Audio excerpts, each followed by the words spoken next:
Hi everyone. Today I would like to share with you about clause.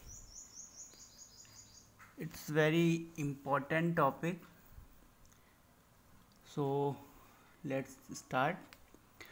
Firstly, we need to know what is clause. clause, अगर हम इस word को थोड़ा सा divide करके देखें तो clause means class and use. Divide a sentence into two parts. First is divide a sentence into two parts. Use of subject and a verb. First section is saying divide a sentence into two parts, and second use of a subject and a verb. So divide a sentence into two parts. In each part of sentence a subject and a verb is used. So each part is clause. Definition में आप देख रहे हैं कि clause is a group of word that consist of a subject and a predicate and forms the part of a larger sentence. तो अगर थोड़ा सा और आसान करें तो सेंटेंस वो ग्रुप ऑफ वर्ड है जो पहली बात तो मीनिंगफुल होता है. दो बेसिक पार्ट होते हैं उसके, सब्जेक्ट और प्रेडिकेट. और क्लॉज वो हिस्सा होता है जिसमें ये सब कुछ होता है. सेंटेंस के जो कॉमन फैक्टर्स होते हैं, सब्जेक्ट, वर्ब, ऑब्जेक्ट, कॉम्प्लीमेंट, ये सभी कुछ जो है क्लॉज में पाए जाते हैं. जिसमें से सब्जेक्ट और वर्ब दो इम्पॉर्टेंट फैक्टर्स होते हैं, इम्पॉर्टेंट कंपोनेंट होते हैं.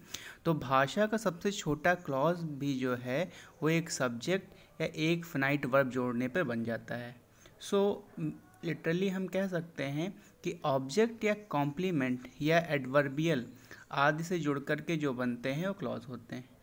लेकिन इन सबसे बड़ी चीज़ है कि क्लॉज सेंटेंस की तरह स्वतंत्र रूप में यूज़ नहीं होता, ये एक पार्ट होता है. सो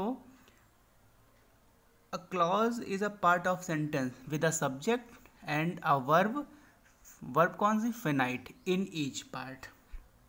कुछ एग्जाम्पल दिए हुए हैं कि I graduated last year when I came here I saw him, है ना. तो इसमें आप देख रहे हैं कि कुछ सेंटेंस में एक क्लॉज है, कुछ सेंटेंस में दो क्लॉज भी हो सकते हैं, तीन क्लॉजेस भी हो सकते हैं.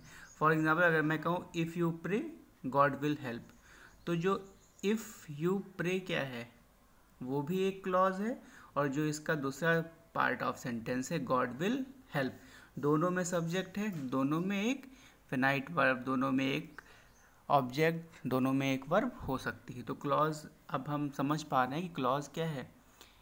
ये एक पार्ट ऑफ सेंटेंस होता है जिसमें सब्जेक्ट होते हैं, वर्ब होते हैं हर पार्ट में.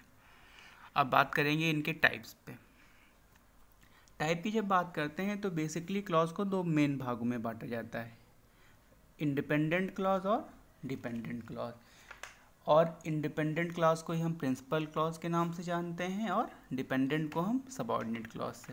जो सबऑर्डिनेट क्लॉजेज होती हैं वो तीन हिस्सों में डिवाइड होती हैं, नाउन, एडजेक्टिव और एडवर्ब. थोड़ा सा इनको डिटेल में जानेंगे आगे. इंडिपेंडेंट क्लॉज क्या है या इंडिपेंडेंट सेंटेंस क्या होते हैं, हमने पिछले कुछ वीडियोस में शायद बात करी है, दोहराते हैं यहाँ पे कि इंडिपेंडेंट क्लॉजेज जो हैं वो इस तरह से काम करते हैं कि जब हम कोई सेंटेंस इंडिपेंडेंट सेंटेंस होता है तो वो अपना पूरा मीनिंग उस सेंटेंस में छोड़ करके जाता है. फॉर एग्जांपल अगर हमने कहा you will succeed, you will get your money, तो यहाँ पे हम क्या देख रहे हैं कि यू विल सक्सीड वो एक कंप्लीट क्लॉज ऑफ सेंटेंस है, एक प्रिंसिपल. तो उसमें क्या है, यू विल सक्सीड, तुम सफल, तो जो उसमें सफलता की बात की जा रही है, you will succeed if you work hard, या you will get your money whenever you want. तो इस तरह के जो सेंटेंस होते हैं जहाँ पर दोनों सेंटेंस कंप्लीट होते हैं. So principal clause is a part of sentence which has a subject and a verb and has it own full meaning without any joining word like conjunction या anything else. So principal clause जो होते हैं ये नहीं कहते कि वो complete meaning देते हैं, बट वो एक हिस्से पे अपने सब्जेक्ट और वर्ब के साथ कंप्लीट होते हैं, जिससे कि उस सेंटेंस का एक पूरा हिस्सा कंप्लीट हो जाता है. सो इंडिपेंडेंट क्लॉजेस वो हैं जिनकी जो किसी सेंटेंस को पूरा करने पे, कंप्लीट होने पर एक लिटरल मीनिंग छोड़ के जाते हैं, क्वेरी नहीं छोड़ते हैं। He is a wise man, I like him, I want two by a phone but I don't have enough money. तो ये सारे सेंटेंस कुछ में एक सेंटेंस है, कुछ में दो। जैसे हमने दो वाला बात करें, थर्ड ऑप्शन पे लिखा हुआ I want two by a phone, मैं एक फ़ोन जो हूँ खरीदना चाह रहा हूँ, बट लेकिन I don't have enough money, लेकिन मेरे पास पर्याप्त मनी नहीं। तो यहाँ पर दो सेंटेंस हैं, दोनों अलग अलग क्लॉज हैं, लेकिन दोनों क्या है, एक कंप्लीट मीनिंग हमें दे रहे हैं और हमने एक जॉइन वर्ड से उसको जोड़ दिया। तो इंडिपेंडेंट क्लॉजेस की बात ये है। जब हम बात करते हैं डिपेंडेंट क्लॉज की, तो डिपेंडेंट क्लॉज क्या होते हैं?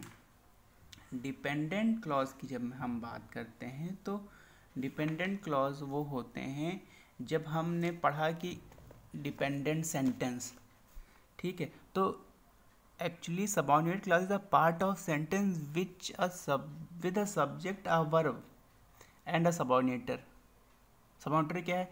इन the beginning of clause if does not have its own complete meaning. Subordinator is a conjunction or a joining word. It cannot help the clause to provide a complete meaning. Only principal clause do so most often. Subordinate clause या dependent clause वो होते हैं जो कहते तो हैं अपनी बात को, लेकिन उसको complete नहीं कर पाते हैं। For example, if it does not rain, I shall meet you. तो जो पहला हिस्सा जो इफ़ से शुरू हो रहा है, जो कि हमारा सबऑर्डिनेटर है, फिर कह रहा इट डज़ नॉट रेन, तो वो एक हिस्सा अधूरा है। उसके आगे क्वेरी एक तो छूट जाता है कि तो क्या होगा। तो वो सेंटेंस जो इंडिपेंडेंट नहीं है और अपना फ्रेम होने के बाद भी कोई चीज़ छोड़ जाते हैं, तो उन्हें हम क्या कहते हैं? सबऑर्डिनेट क्लॉजेज या डिपेंडेंट क्लॉजेज, या वो सेंटेंस जो कुछ अधूरा छोड़ जा रहे हैं। कुछ एग्जांपल्स हैं, when I was dating Naina I had an accident, या I know the man who stole the watch, he bought a car which was too expensive.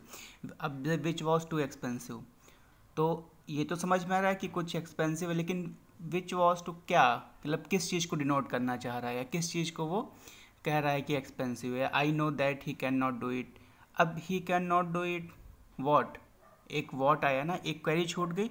तो जो वो सबऑर्डिनेट क्लॉजेज या वो डिपेंडेंट क्लॉजेज या वो डिपेंडेंट सेंटेंस जो एक क्वेरी एक तो छोड़ जाते हैं, तो वो क्या होंगे?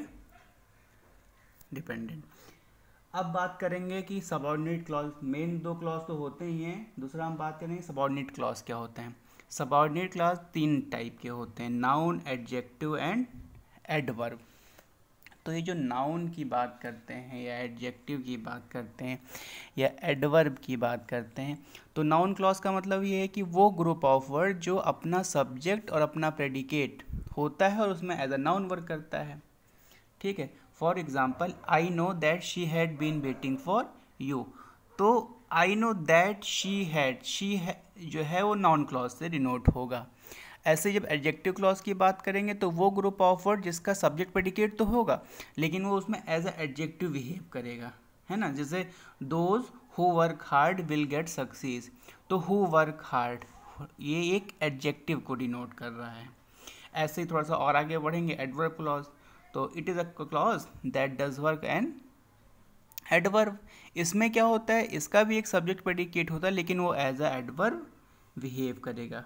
For example, I shell give you money if you need, तो इफ़ यू नीड, वो इफ़ जो है, इफ़ यू नीड मतलब इफ़, ये आपको एज अ एडवर्ब प्रोनाउंस कर रहा है या एज अ एडवर्ब डिनोट कर रहा है। सो एक कई सारी चीज़ें क्लियर हुई हैं इसमें। बाकी अगर कोई क्वेरी रहती है तो हमेशा की तरह आप पूछ सकते हैं। Thank you.